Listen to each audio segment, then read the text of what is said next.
Hi guys, welcome back to my channel. I have a really fun dinner recipe video for you. These are going to be 3 different easy foil pack dinners.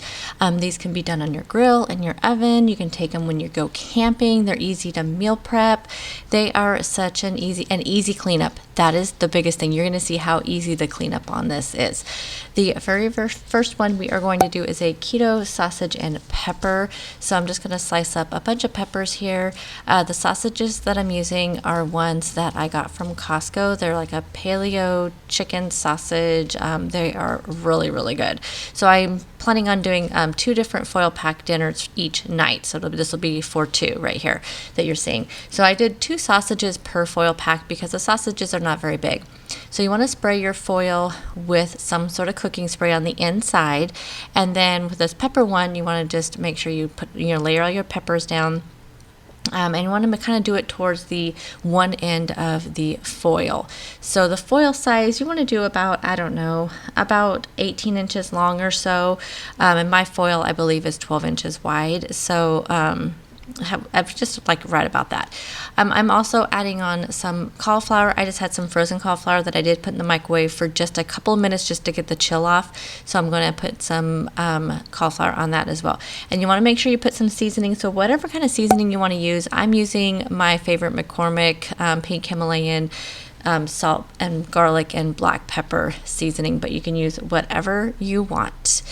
Once you get your vegetables laying down, I'm going to go ahead and add on a big scoop of minced garlic as well. You don't have to do this one, but I just love the garlic when it's been in the oven. It just adds so much flavor to your entire meal. And then we're going to add on the sausages. So like I said, for this particular one, I used 2 of these sausage links per foil pack only because they're not very big sausages. So just depending on the size of your sausage will depend on how much you actually want to put in there. Now I'm also going to put I have like 1 tablespoon of butter here, and I'm just going to kind of put it up into little pieces. You could cut it up or you can use your fingers like I did. And I'm just putting some little dots of butter on this. This is what was in the recipe. I'll tell you, I don't think I did it with the rest of the recipes. It's called for it in all the recipes, but I didn't really see the need for it. Didn't really add anything to it. But I guess with this one, there's not a lot of fat in this one, so it probably helped with the vegetables, I imagine. So then you're just going to roll it up. So you're just going to pull it over on the one side. You're just going to kind of roll up the edges, and so it's nice and sealed. So just like this, just kind of making kind of just a little packet, and you want to use kind of a little bit heavier duty foil, but it's up to you. I mean, whatever you like to do. So I'm going to make up my second one, and then this is going to go into a 400-degree oven.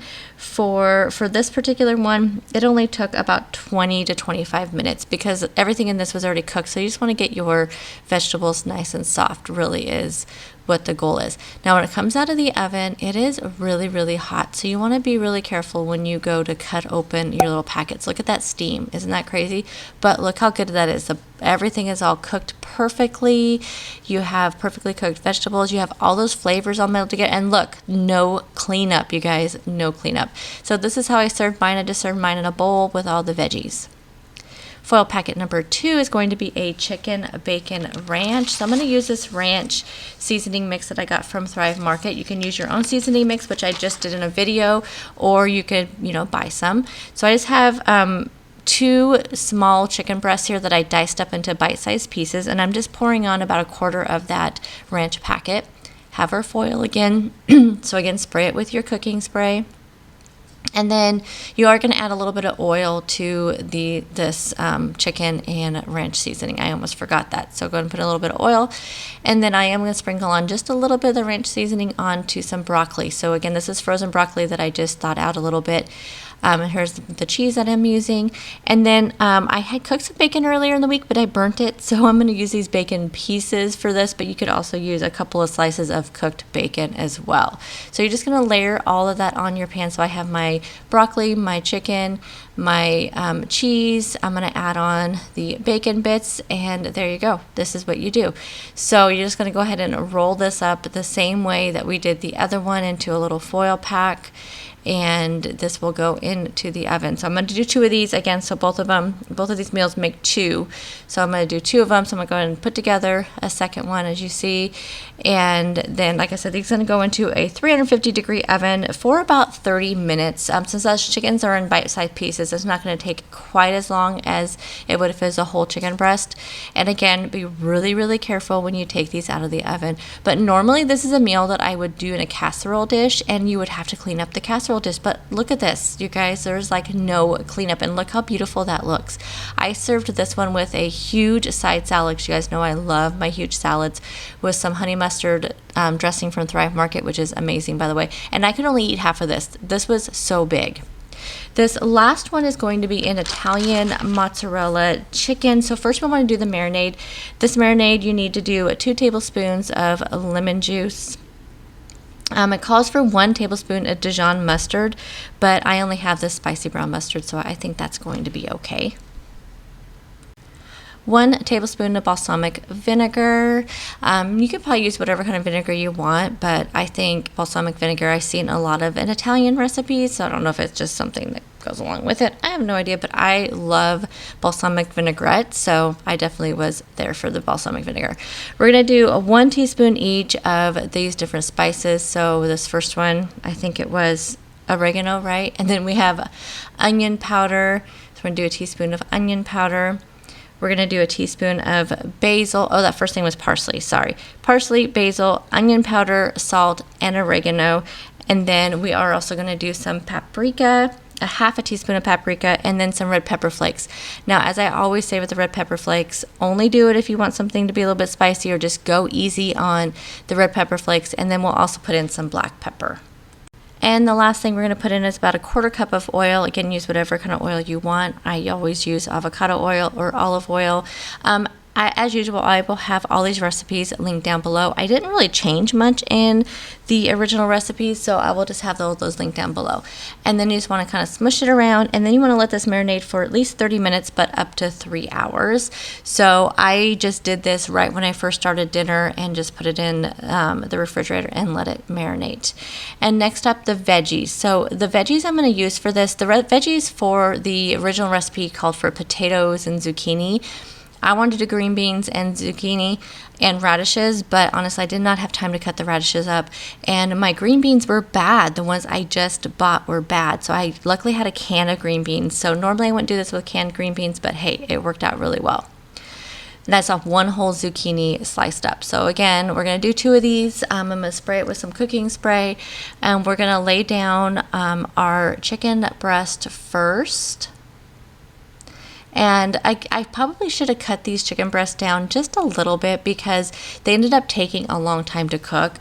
So I suggest maybe cutting them down. These are the ones from Costco that come in little individual packages, and I feel like they were just a little bit big. And so I probably should have cut them in half, and they would have cooked a lot faster. But I'm going to add some green beans on top, and then some zucchini on top of that. And you can add in whatever kind of vegetables you want to add in. It did say to marinate the vegetables too, but honestly, like, I didn't notice that step until after I already had used all the marinade. So read the instructions, save some of the marinade, but I am adding some salt and pepper on top. And then I'm going to add in 1 slice of this low moisture part skim mozzarella cheese. I'm just going to put 1 slice of this on top. I'm not sure if the original recipe called for a slice or if it called for shredded. I can't remember, but we have slices on hand, so we're just going to use a slice. This was actually for a different recipe that I didn't make last week. Okay, we're going to go ahead and roll it up the same as we have with all the other ones. And again, I am making 2 of these, so I'll go ahead and do the second one as well.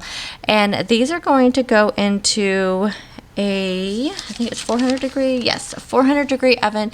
And the original recipe says 20 to 25 minutes, but again, my breasts were just too big, and so that did not even sound right. Anyway, my chicken pieces were too big, and so I ended up having to put it back into the oven for about 10 more minutes. So just keep that in mind. It's going to be until your chicken's cooked. But look at this. Doesn't that look so good? I mean, it's just the cheese is melty, and it is so good, you guys. And here's how I serve mine up, just in a bowl with the chicken and the veggies, and yum. So thank you guys so much for taking time out of your day to watch my video. Let me know if you guys do your own foil pack dinners. Is it just the easiest cleanup ever? All of these recipes will be linked down below, and they all have instructions on how to do it on the grill if you're doing it on the grill. So if you want to do it that way, I have not done it that way, but this would be super easy on the grill. And I will see you guys in the next video. Bye guys.